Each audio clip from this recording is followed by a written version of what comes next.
Good afternoon, everyone, and welcome to another of the Candid Conversations that's presented by the Jamaica Chamber of Commerce with Action Coach Jamaica. So this is yet another in the series, and our co-host today from the Jamaica Chamber of Commerce is Third Vice President Melanie Cibrati, and our host this afternoon is the CEO of First Global Bank, Mariame McIntosh Robinson. So to start off, Mariam, tell us not so much about you, but tell us about the bank and what are some of the key things that you'd like us to know about First Global and what it has to offer to us, particularly at this time. Sure. Thank you for having me. Hello. Just a little bit about First Global Bank. So First Global Bank is a part of the Grace Kennedy Group, which is a financial and food services conglomerate headquartered in Jamaica, but serving the world. And First Global Bank operates in Jamaica as a commercial banking entity, serving individuals, SMEs, and corporate customers with all the financial and risk management products typical of banks, right? The one thing I want to share though is that we are located across the country. We have 8 branches, but we've also expanded into mini branches which exist inside businesses in rural Jamaica, as well as we're the first bank, and I think only so far, to offer agency banking, which is within existing businesses in rural Jamaica, you can conduct banking services. So that's who we are. And we pride ourselves in being innovative, focused on our customer. We like to think of ourselves as striving to be Jamaica's most convenient bank. So we are open on Saturdays, and we're open late during the week, right, on weekdays. And we also have what's known as a video teller machine, so that when the bank is not open, so like early in the morning, you can come in from 7 a.m. and interact with someone through a video teller machine who will be sitting elsewhere serving our customers. So that's who we are in a nutshell. Oh, thank you. Thank you. So Melanie, our first question, I think you have that first question for Mariam for us from FGB. I have 2 actually, because in what you were discussing here, 8 branches, mini branches, agency banking, video teller machine, that's pretty much the last mile of distribution for a banking business. And, that was all set up pre-COVID, I'm guessing, but it seems to set you up nicely for what has happened so far. I mean, a video teller machine, these are things that I guess get you closer to your customers on a daily basis. How have those investments kind of worked out for you sort of post-COVID? Yeah, thanks for that question, Melanie. And I like the way you said it, last mile access. So what COVID-19 has shown us, apart from the fact that we have to be thoughtful about physical interactions and physical distancing, is that the society needs to be as inclusive as possible for us to have continued growth. And so what we've done at FGB is, as we've looked to expand, we've tried to figure out how do we most economically and conveniently reach the customer.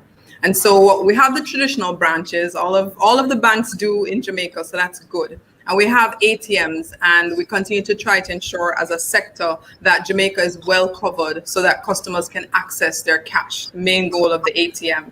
But what we've done at First Global is to go out into rural communities and implement what is known as the agency banking model.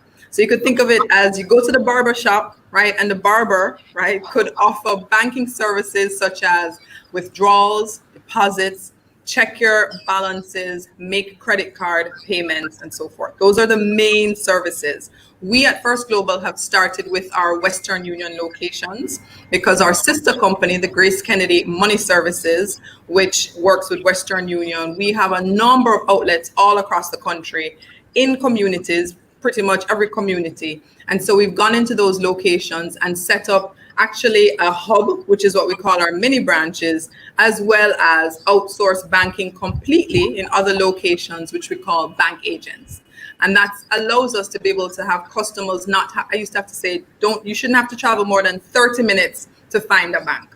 So I think with COVID and with the restricted movement and with this idea that we've seen the gaps in our society with respect to access and inclusion, the banks have to play its part in supporting the growth of our society. And part of that is just the inclusion piece and this build out terms of how we've done it, supports that strategy and aim.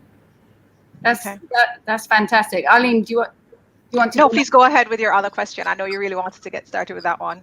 Oh, well, I was just, I was texting with Mariame last night, and I was sort of asking, but because it was more like a sort of COVID sort of discussion. And, I was saying, when small and medium-sized businesses have issues with COVID, and there's lots of, all sorts of credit issues you might have, or all sorts of problems that, may not even be perceived as necessarily banking problems. The first person you might pick up the phone to is maybe your brother or your parent or your cousin or someone who runs a business. But in fact, but for some people, calling your bank as the first port of call may actually be a smart solution. But also,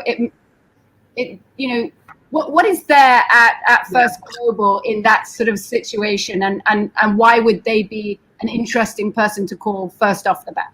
Great question. Yes. So our philosophy, and even before I became a banker, I was wearing this hat. I used to be an investor in companies, SMEs actually, and really working with them to help them grow. And I always said one of the best practices for SMEs, all businesses in fact, is to ensure that you maintain a strong relationship with your banker. And what does that mean? You should speak to your banker at least once a month. Literally, just call them and let them know how things are going. So that by the time you need something from the bank representative, your relationship person, can represent how things have been going, and then you submit the paperwork to substantiate the specific request at hand. I think with COVID-19, though, when you look at the sector itself and the role that banks play in addressing this type of a economic crisis that has happened, we have the health, economic, and social crisis, but the banks really play a role in the economic aspect of this crisis. The truth is that we have to ensure that we're approachable, we're accessible, and we speak in language that everyone understands why we're asking for things, how we can support. You're doing a good job as a banker when people think of you as an advisor. You're doing a great job as a banker when they think of you as a friend, right? And friends don't just give you exactly what you want. They tell you what's good for you, they suggest what's not good for you, and they explain the rationale. So what I'd love to get out of this is, the more we can do to demystify the sector, because I know my other participants in the sector, I know that they feel really strongly, just like First Global Bank, around supporting not just SMEs, but all businesses and individuals, and really being there as a partner. I would love to be able to demystify and just kind of share some thoughts about how to get through this crisis, and how to think of your bank as someone who should be there for you, not someone you're almost afraid to call and you call at the last minute. Or a last resort, I should say. Yeah, thanks. So based on that, what are some of the calls that you have been getting? What are some of the needs that have been expressed so far? And how have you been responding as you describe it, responding in order to support your clients? Yes. So with the onset of COVID, which would have happened in March, the two specific responses we've been getting at FGB and across the sector. Right. One is from businesses seeking working capital support. And I'll talk to you about how we've responded there. Okay. And the second is just businesses seeking payment holidays. Payment holidays would be a relief or kind of a deferral on paying principal and interest. And then another type of relief measure would be a moratorium on principal payments, right? Okay. Those are the two types of requests that we have been getting, and we've been responding. So we put in place relief measures across all sectors. We've made it very specific by sector. We have relief measures up to 6 months in the first instance. So we're still going through that first 6 months since COVID started, even though it seemed like COVID started years ago, right? And also on the working capital side, First Global Bank offers for SMEs up to $15 million of an unsecured facility. And we access this through the partnership of the Development Bank of Jamaica. DBJ has been doing a lot of work through the various banks to support the SMEs, and FGB is a very, very active partner with DBJ. So specifically to access the working capital facility, we have that product right now, and we've been working closely with our SMEs on that. Okay, so just quickly, you also have the SME Hub. Yes. As something that was recently launched. Well, let's actually pause to hear a little bit about it before we continue talking about SMEs. So let's learn a little bit more about the Fgb Sme Hub. Get ready to scale your business with First Global Bank. Whether you're a small or medium-sized business, we have the right suite of banking solutions to improve efficiency and expand your operations. With low interest rates, fast approval, customized payment terms, and access to industry experts, your business is poised for growth when you join the Fgb Sme Hub. If you're ready to scale your business, then let's talk the Fgb Sme Hub. Growing your business is our business. Nice. That's a very good video. So congratulations on the whole initiative as well. I know that's having an impact here. So over to you, Melanie. Yes. Yeah, I had one other question when you were talking about payment holidays or any of those questions. A couple of these things have come up in my business and in conversations with bank. I don't think you should be, I'd like your perspective on this. You shouldn't be scared of asking for more because people can only say no, right? Absolutely. Okay. And I think also when you ask for more, I think it's really important to explain why. And I think when banks are responding, it's very important for us to share the rationale, because then the dialogue can get to a point that no one would have thought of in the first instance. So absolutely, Melanie, I think they should be asking for exactly what they need, because usually customers know exactly what they need. The other thing I should say during COVID-19, what we found is that people are not taking advantage of the situation. You know, sometimes you think that we have these relief measures for 3 months and that people are just asking for an extension to take advantage. We've actually found the opposite. There are a number of customers that have come out of the 3-month period, grateful, of course, and they've gone back to paying, they've gone back to paying principal and interest. And I think because it's so unpredictable and it's such a huge crisis that's going on across the world, people are just trying to navigate running their businesses in a very responsible manner. And we really have not found that people over ask. So if you need it, ask. Oh, okay. Ask front. Yeah, it's one of the things we found. That's interesting. I'm wondering, so you've spoken about the response for the persons who need it based on that impact.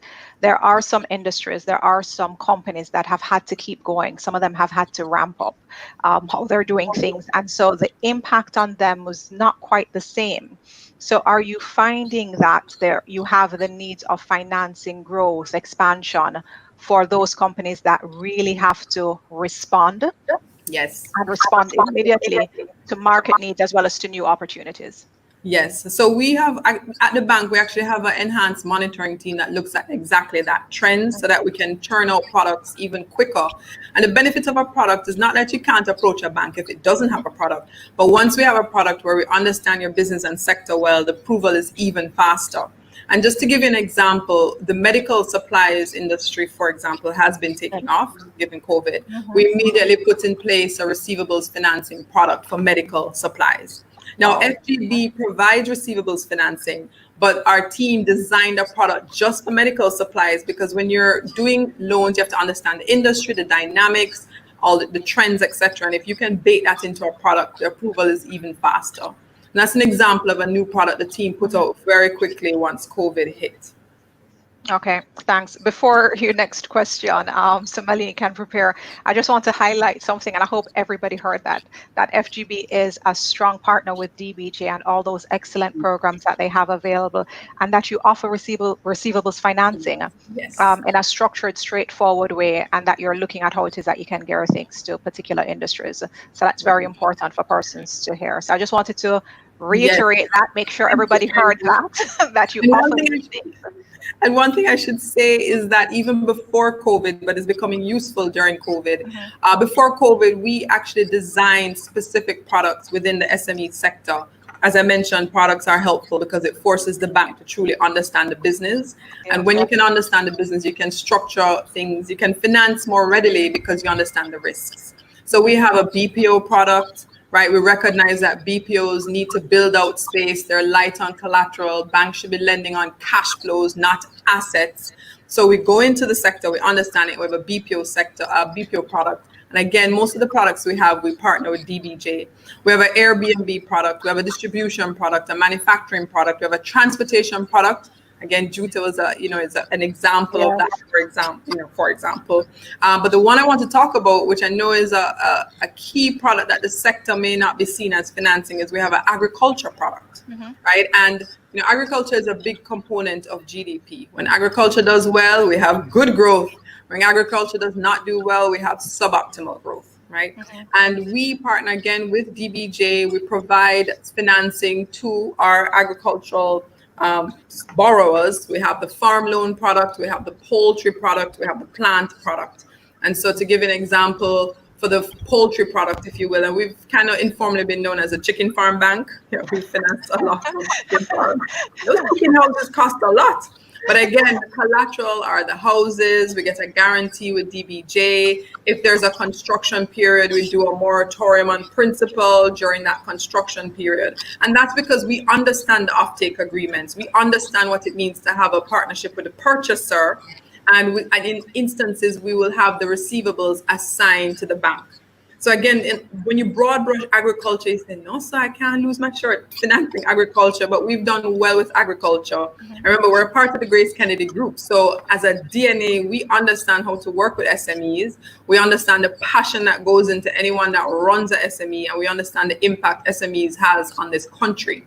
So it's really the responsibility of financiers like banks and certainly FGB to understand how we can get it to work. How do we finance SMEs and ensure that they're successful, because then the country is successful. And then as an entity like a bank like us, we are successful. Thank you. So that's a lot of innovative products. I mean, I haven't heard of that from a lot of banks, and it seems to take advantage. Well, not advantage. It seems to acknowledge the flow of the cash into your customer's business. And so, since your products are really quite innovative, do you have any advice to SMEs for innovation during this period of time, and how the bank would interact on things that maybe haven't been done before, maybe are new, and how you look at that? And I know risk always comes into banking. But, yes. How people might be able to explain better to banks the risks that they are looking at in innovating. Yes. I would love to answer that question in two ways. The first way, want to just talk about how businesses can access capital. And the second way, I want to talk about startup funding, right? So in the first way, once COVID hit, the most important thing is for all business owners to get very comfortable and deep in the numbers. Look at the historical financial projections. How have you done up until this point? And then more importantly, what are the cash flow projections? Note your notes and your assumptions, right? But that is most important. Sometimes I have friends or people who come to me and say, yeah, man, I don't deal with the numbers. I'm a big picture thinker. I'm the relationship person. Well, let me tell you, when we're going through a crisis, all the big picture thinkers and relationship people, you're running the business, get close to the numbers. I can't emphasize that enough. So that's the first big point I would make. The second thing is, this is a great time to just go back to what I would call, it's not really the basics, but it's the one tool that I find when it talk about strategy and planning for the future. It's a practical tool, which is SWOT analysis, right? So look at your strengths, weaknesses, opportunities, and threats. The strengths and weaknesses, that's internal to your organization. And it's very powerful just to sit with a few persons in your team, in your organization, to just jot those down. And then the opportunities and the threats forces you to think outside of your organization. When a crisis hits, everyone goes internal and they try to fix. Think about opportunities and threats. And when you look at that map, then from there, figure out what are the strategic initiatives that need to get done over the next 12 months and the next 3 years. And just that SWOT analysis can actually be very expansionary in thinking, which usually doesn't happen when we're going through a crisis. And it can then set you up to tweak projections and to have conversations with financiers like banks in a more confident way. So I think that is really important for persons who are running businesses in what I would call a crisis that doesn't have a predictable end. So that's one. The second point I wanted to say is for those that they have an idea or it's a startup business, and I must say what I love about persons who run the S's of SMEs or they're entrepreneurial is just the courage and the resilience and the confidence. I admire that. And the startup funding is available. So up to $5 million you can access right now. We're working to finalize the process so it's a much more streamlined process. But you can access that through Fgb in partnership with DBJ. Again, right? DBJ is it's such a critical organization in our development as a country. They've done a great job pre-COVID. They're even more relevant now in COVID. But they also have vouchers for businesses for technical assistance, even writing a business plan. And so there's some people who've gone into like the mask making business. Why not access these vouchers from DBJ to further push your plan and your projections and that SWOT analysis I mentioned. And then from there, you can also access that startup funding where DBJ will guarantee it. So those would be our thoughts on how to get through COVID in the first instance. Okay. You've mentioned your DBJ partnership a couple of times, and which is good. And this is an institution that's about economic development. And you mentioned that economic part of getting through this.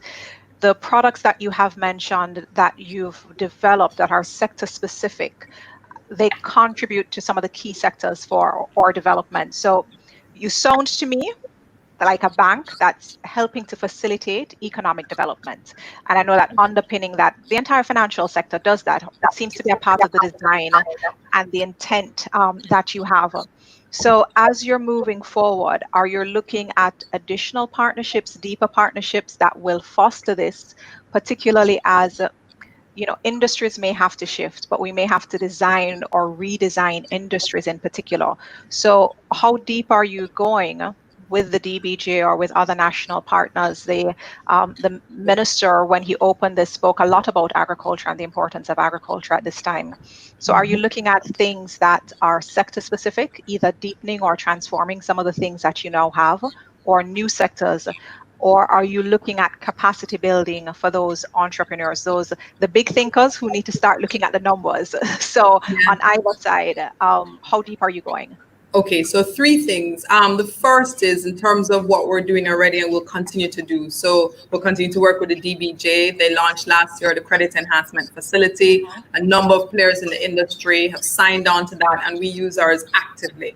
So that allows us to continue to do that. So we'll continue in that vein, and we'll continue with building out SME products. And we do that based on a need that comes to us. If a need comes to us, we get very deep into the analysis. We say, why don't we just turn this into a product? So we will continue to do that. The second thing is this idea around partnerships. I think as a bank like Fgb, look, we're not the biggest bank in the sector, but we take advantage of our size. I keep telling people, use our size to our advantage. And part of that is the ability to innovate, to make decisions in an agile manner, to expand, because we're smaller. We can expand in this cost-effective last mile access way that the bigger banks which would have had a broader coverage may not have been able to, right? So we are looking at partnerships now to move with fintechs, right? Fintechs, financial technology companies are addressing needs, and boy, are they innovative. They're quick. They go out and they're driven by market research, primary research. And so because the Bank of Jamaica, which I think has been doing a fantastic job supporting the sector through this crisis, and before, but certainly we felt the value of them during this crisis, they have created a process called a sandbox, which means that anyone with an innovative process, idea, product, they can partner with a deposit-taking institution, DTI, which would be our bank, and we can go into the sandbox together. And we think because of our technology roots and our innovative roots, we're going to be actively looking now to partner with companies, taking them into the sandbox to serve Jamaica, right? So that's another big part of our expansion plans. And if we have time, I can give you an example of that. And then the third thing is really around communication. And I know this sounds really simple almost, but what I found is during COVID, and COVID is, we're obviously pivoting to a new way of how we're going to operate as a globe and as a society and as an individual. Digital and remote working is on the rise. I mean, look, we're doing this on camera as opposed to in a room. and I really miss people. But I think it's going to be really important to communicate very strongly, because we don't get the non-verbals as much. We don't get to just drive by and ask questions. And so how banks communicate with their customers, we're telling people to go online, right? We say, go online, use Global Access. That's our online platform. But let me tell you why going online is so important. You have 24/7 access to your account, right? You can order managers' checks. You can manage payroll. You can send wires. All of that you can do at any time. And so the value of going online should really be explained. And another advice I have for SMEs, apart from always call your banker once a month at least, or if you're in a crisis, right, is that every SME should be online. There is no SME should be sending a bearer to the bank. Okay, like everything should be done online except for true in-person transactions that are required, because it's more efficient and it's where the world is pushing us, right? And so the communication has to step up. We as First Global, we'll be doing more vignettes, more, we're going to do an SME summit, but instead we're going to target specific industries, and do smaller capacity building sessions. Because once we're remote, once we're working remotely and we're communicating like this, our communication has to be super crisp, very clear. And when we're asking customers for things like, your ID has expired, please send me your ID. You can't just ask the customer for expired ID to update their ID. You have to say, well, look, from a compliance standpoint, and if you just permit me a minute to just go on a tangent here, actually, it comes up. So Jamaica is on the blacklist for the EU, right? Okay. And the Minister of Finance, who's also doing a great job, has committed that Jamaica will get off the blacklist by 2021. And there are many elements that get you onto and off a blacklist. And one of the things that we're doing as a sector is continuing to strengthen and make sure we have the best AML CFT policy framework. That was banking jargon, I know, but the best AML CFT policy framework. So we're playing our part in ensuring that Jamaica is seen as a highly compliant country. So what does that mean for banks? It means that when you are opening an account, we may ask for a few things. And then on a periodic basis, we need to ensure we have these things. We're a heavily regulated industry. So when I say, for example, Melanie, please provide your ID. I know who Melanie is, but on the file it's expired and I need to be compliant. Now, isn't that an easier explanation than just, yo, Melanie, please give me your ID. I need it. I'm a banker. I need your ID. So the communication has to step up in a way that makes it clear and more conversational. Very true. This brings up an interesting point about how you see SMEs interacting with the wider world. You're saying everyone should be virtual. You're saying, you're looking at all of these sector-specific products. How do you support SMEs or businesses for export or for interacting globally? Because, of course, we can sell, if we're sitting like this, we can sell any products. People could be watching us in Canada right now or Australia. Yes, excellent question. So the biggest thing that SMEs want when they are looking to export or just think of their market broader than Jamaica is how to receive payments. Right, that is the biggest. I mean, there are many different things, but the biggest thing that banks can assist with is how to receive payments. Now, we do have our merchant acquiring. That's what we call, merchant services is when we enable any business to receive payments. So we have our point of sale. We have even the mobile point of sale, so you could drive around with it. But the biggest thing is e-commerce. And I was actually surprised at how nascent that offering is in the sector. So Fgb, we have I must tell you, we have an e-commerce offering. It's one of the best in the market, maybe because the sector is a bit nascent there, but it's one of the best in the market, I'm told. And you don't have to have a website. So you could either have a website and we integrate into your website, or you don't have a website and we'll allow a link that when you share, people will then put their credit or debit card details and the cash goes or the funds go straight into your bank account. As the world moves more online, accepting payment in this manner is important. And again, all SMEs should have an e-commerce capability or an offering, and Fgb can assist with that. So we have a number of customers in our pipeline right now. And if you're interested, please reach out to us, because we believe that is one of the biggest ways to open up your markets to customers beyond just Jamaica. And that's exactly how we should be thinking. Okay, thanks. Now, you took it big picture in terms of global access and export in particular. You spoke about online transactions, but you also spoke about that last mile. And at some point earlier, you mentioned inclusion. So, when you think about this environment, working remotely, keeping people outside of a banking hall, limiting contact, um, inclusion and fostering that kind of inclusion from an employer perspective. So now, how does that access that you are now providing last mile? You have the agents, you call it agency banking, Yeah, you we have have the many agent. banks, you have online. How is that facilitating for an employer to be able to support their team in terms of just making payments and transactions? So you're keeping them out, or what are some of the ways that you're facilitating that as well, so that for a company, it is the full thing. It's Yeah. pretty much all the services that you're looking at. Right. So the platforms to facilitate that. So there are a number of products and services. The main ones, first is global access, because as an employer, you can pay your team members, you can pay your suppliers, you can receive cash, you can do wires, you can manage payroll, etc. So that's global access. But also e-commerce is important because that's your face out to customers, and it allows customers to pay you directly, etc. The Fgb SME Hub should really be, it's actually quite a good repository of information. I think capacity building is one of the things that's critical within this space. So there are different ways in which we are working to support our customers. But I think that ultimately, we really need to ensure that from an access and inclusion standpoint, there's a little bit of a mix. An interesting fact in Jamaica is that you can't go all digital, not in our society if you want to be inclusive. Right. And I know we're speaking to SMEs, but SMEs have team members, and team members may live somewhere where there's a bank agent, and that's where it becomes relevant. Yes. And with all my corporate customers, when we launched agency banking, that's what they wanted to talk about. They were so impressed that a bank was doing that. Right. People want to first understand before they go into digital. And I get it, because I'm kind of the same way.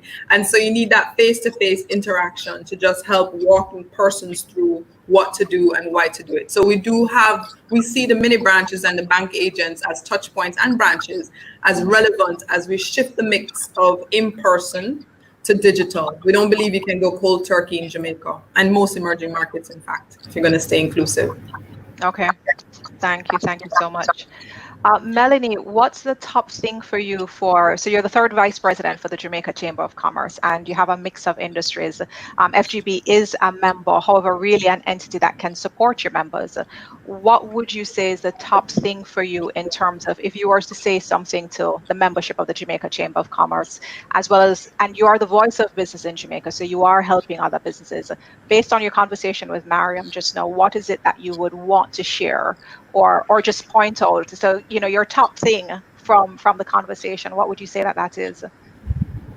So the Chamber of Commerce represents companies that have one person in them, that are single member, and then all the way to some really, really large corporations like Grace Kennedy, like First Global.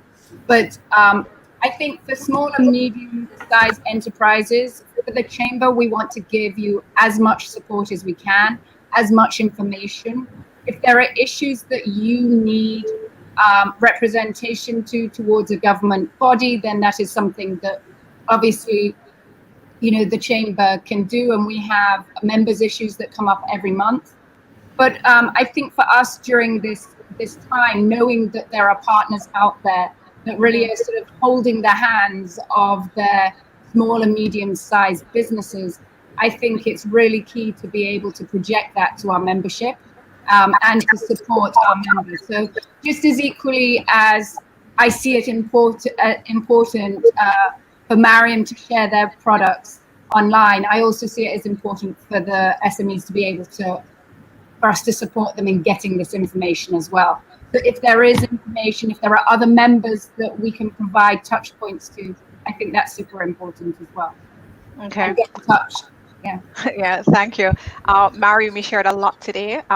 Honestly, I think there is more than I had even expected to hear. So you spoke about, and it was just so interesting, the access, and very important right now in terms of the access and what that does for inclusion, but how it's relevant today in a post-COVID world. The SME Hub, we heard about that and all the things that you're doing in particular sectors. You spoke about the Sandbox initiative that you're working on, and there's an example. So you can drop that example in closing if you want to. You're offering startup financing.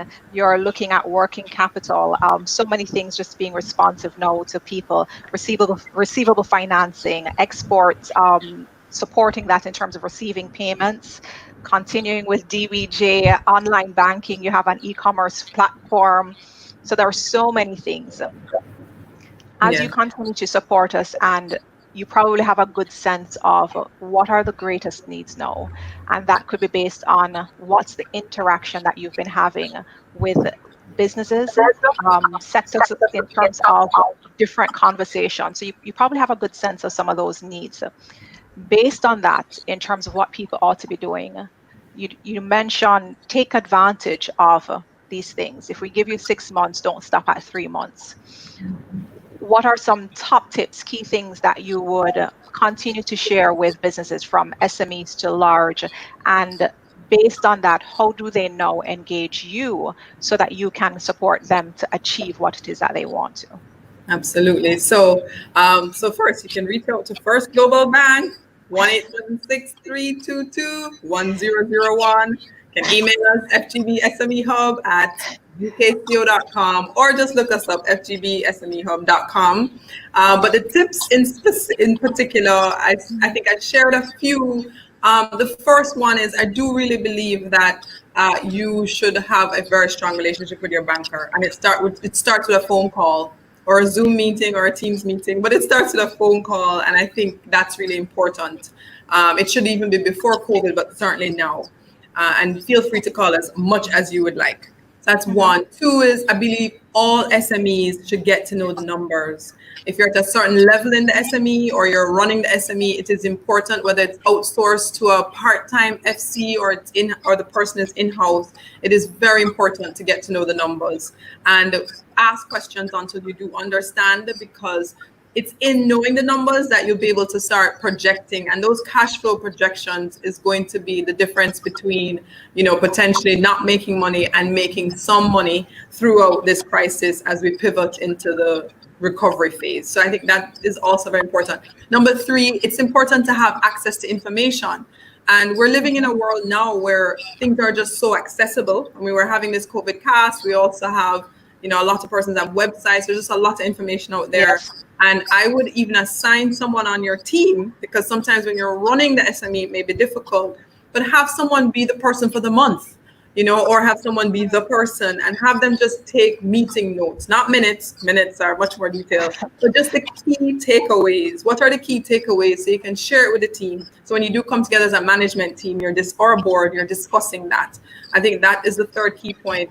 And then finally, please use those products, at least online. So of course, it will be global access. You must all be online with your bank, as well as e-commerce. Everyone should set up an e-commerce site. And I must tell you, you look at some of the supermarkets out there, for example, why can't we just go in and just order online and it just shows up, But just to do e-commerce, you have to make sure your technology is upgraded. So sometimes it's not that simple. But what Fgb offers is, even if you don't have a website, you can actually come to us and we'll give you can host with us, essentially is what it is, but we give you a link. But I would say look at your infrastructure, your IT infrastructure, because some of the businesses that are customer facing in the retail space, you actually need to be able to link your payments with your inventory system. And we have found, because we're working in e-commerce now, we have found that some customers in our pipeline have had to delay a bit until they get those systems, the network upgraded enough to be able to do that. This is a little tip there. But those are the things that I would say. Okay, thank you very much. Thank you so much. It's great to know that the private sector in Jamaica, or businesses, have a partner like you, and I'm going to say a partner like you, not just a financial institution that is not just providing the standard things, but responding to our particular needs, innovating, and really just being forward thinking, looking ahead, and just making sure that we have that access. And thank you to the Chamber. Every week we show up and get information across to persons, and what people are seeing is really a partnership. So you have the Chamber and the members of the Chamber, both Action Coach Jamaica as well as FGB. We spoke about other partners like the DBJ. So even our company is one of the listed videos for the Voucher for Technical Assistance program. So again, just being able to access the services as something that really is very important. What you shared today was extremely valuable. Mariame, to persons who would have been listening on Facebook and YouTube. And this is something we'll share so that people will continue to benefit from this really useful information. And we hope that in applying it, we'll continue to foster the growth and development of our country, which we love so much. And that's really evident in the passion and everything that you're doing. So again, thank you on behalf of Action Coach and the Jamaica Chamber of Commerce. Thank you for taking the time, Mariame, for sharing so much with us. Thank you very much. All right, thank you. All right.